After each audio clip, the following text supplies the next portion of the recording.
Welcome, ladies and gentlemen, to Fan Appreciation Month here on Reaction and Review. Tonight, guys, I'm taking a look at a horror comedy from 1996. That movie is The Frighteners. Now, I don't know a lot about this movie, except that it stars Michael J. Fox, and it's directed by Peter Jackson. For those of you who don't know who Peter Jackson is, Peter Jackson is the guy who directed films such as Meet the Feebles, Bad Taste, King Kong, and the Lord of the Rings trilogy.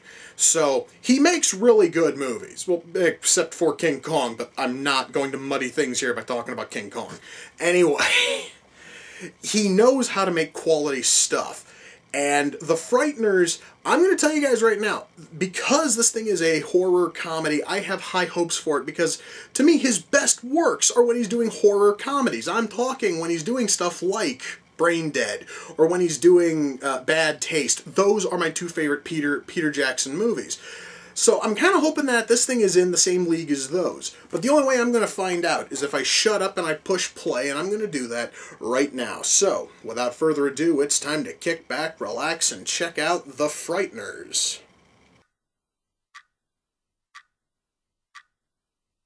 So they cast Jake Busey as a mass murderer. Considering the fact that both him and his dad have got the most psychotic faces I have ever seen, that is probably the greatest casting choice I think I've ever seen, guys. That is really an awesome casting move, man. Fucking love it.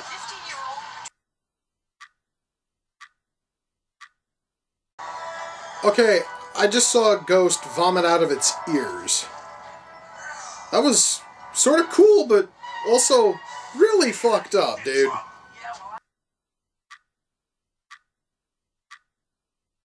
Alright guys, well this honestly should not be any shocker. My favorite goddamn ghost in this movie is played by R. Lee Ermey. Why? Because anything that man does is made of pure win and awesome. So fucking love that, man. Okay, I have a question. As Special Agent Dammer sat there and told that whole story, I have a question. What the hell did Frank buying 7 more blades for his knife have to have anything to do with that? Especially if the knife went missing. Are the blades still there? What the fuck's the point of bringing it up? It has no point to do with anything that was mentioned elsewhere in the story. It's one of those weird little details that makes zero sense. Just kind of wanted to share that, guys. Okay. I would really like to say I'm a big fan of the very fact that this movie has kind of sort of established that this fucking Reaper is able to kill ghosts. I really think that is a cool little twist on almost any and all ghost, you know, like mythos I have ever seen. That is really a cool little change-up, guys. Thank you. So, I guess being a special agent for the FBI and being assigned to, you know, go undercover with numerous cults not only makes you fucking crazy, but gives you some really bizarre, like, markings, brandings, and tattoos. That was different. You know, guys, this is probably going to sound really, really fucking sick, but after seeing all of the flashbacks in the last couple of minutes, I would love to see a movie based entirely on the 12-person massacre that happened in this fucking hospital. It looks really fucking cool, but again, that's probably because one of the fucking killers is played by Jake Busey, and as I stated earlier, the man has one of the most psychotic faces ever put on a human being. But still, I'd kind of like to see a movie based on that fucking massacre. I really would.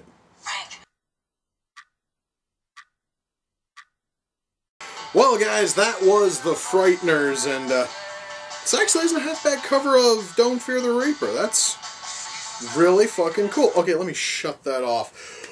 Wow, that was really cool. Alright, so I think it's time we talk about The Frighteners. Well, first of all, I I had almost no memory about what the hell this thing was about, because I do remember seeing trailers for it when it first came out way back in '96. And it looked really good, but I never got around to watching it. Well, now I finally had my chance, but I didn't remember a single fucking thing about what those trailers had, outside of the fact that it had ghosts. That was all I ever remembered.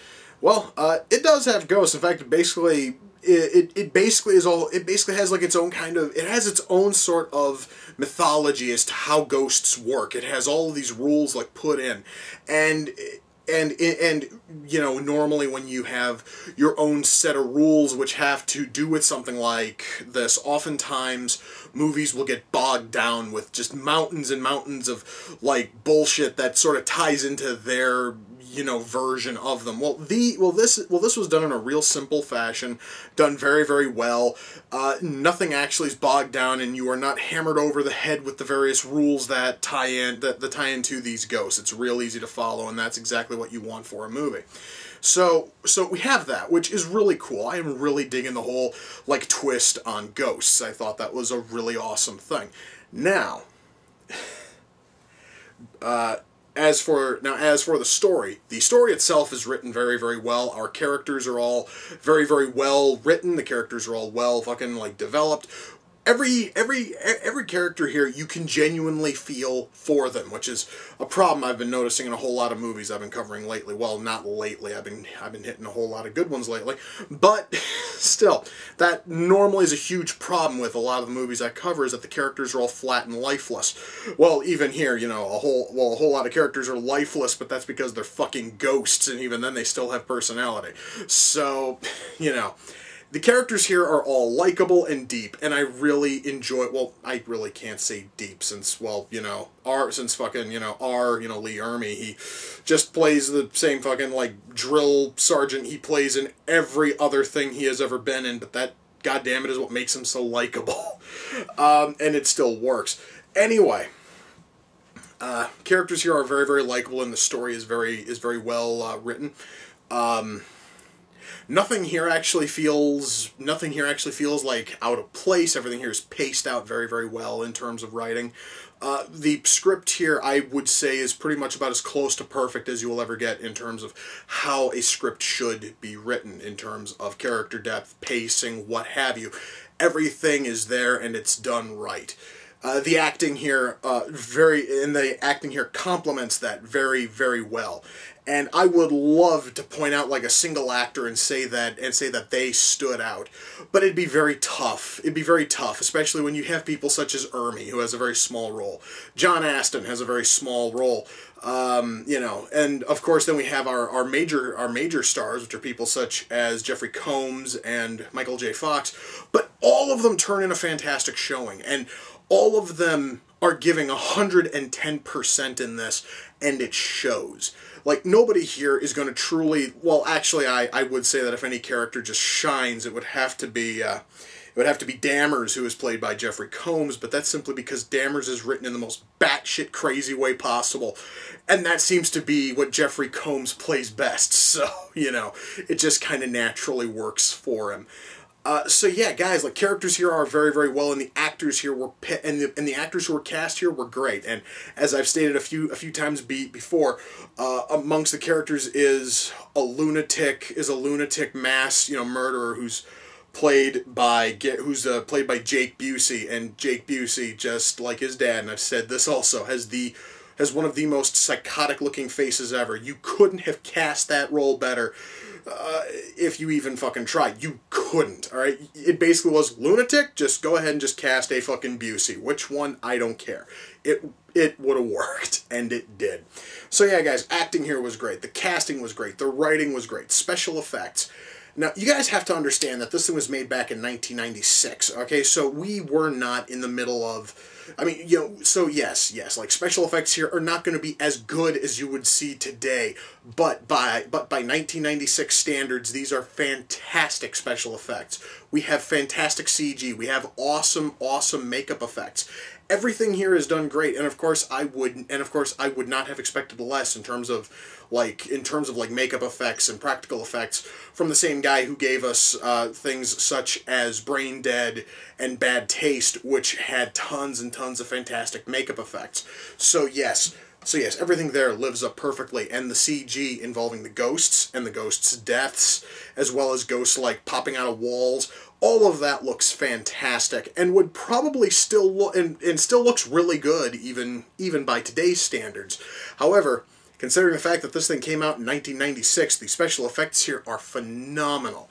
So yeah, guys, special effects are fantastic. Lighting here is really good because it has some very fantastic atmospheric lighting, and also the camera work and the camera work is done really well. The score, I believe the score was done by Danny Elfman. It turned out fantastic, but again, that's because it was a score by Danny Elfman. That normally means it's going to be at least halfway decent.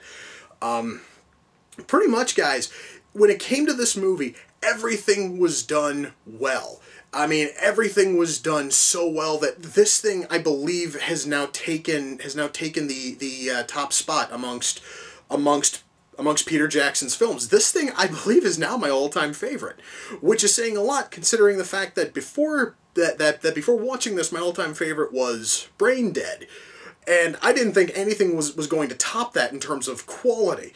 And this thing came in and essentially told Brain Dead to bite the fucking curb. This thing is awesome. And guys, I'm going to tell you right now, if you have not seen the Frighteners here, you need to see this thing. This movie is amazing. And I was just sort of curious, and I wanted to look up approximately how much this was going for on Amazon, especially the Blu-ray, because I actually noticed that on the DVD, the picture here is just slightly fuzzy, and perhaps maybe that's because I've been spending so much time watching fucking Blu-rays. And the Blu-ray for this thing is selling for less than $10, and that is an absolute steal. I'm probably going to go out and buy it as soon as I'm done filming this. So, specifically because I'd love to see this thing in HD. Now, speaking of Amazon, the Frighteners here came off the Amazon wishlist. The person who sent it in is a guy who sent in quite a few movies for this series, Medio, and you can find his YouTube channel at youtube.com/user/MedioSurreal.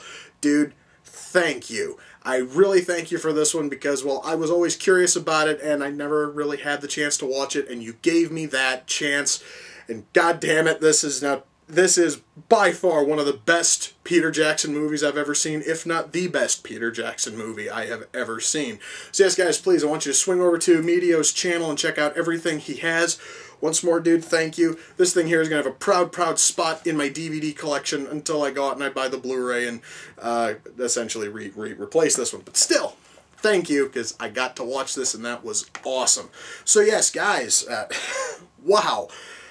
I was not expecting this movie to be that good. I really want to state that right now. I totally thought, guys, this thing was just going to be like a ho-hum average Peter Jackson outing.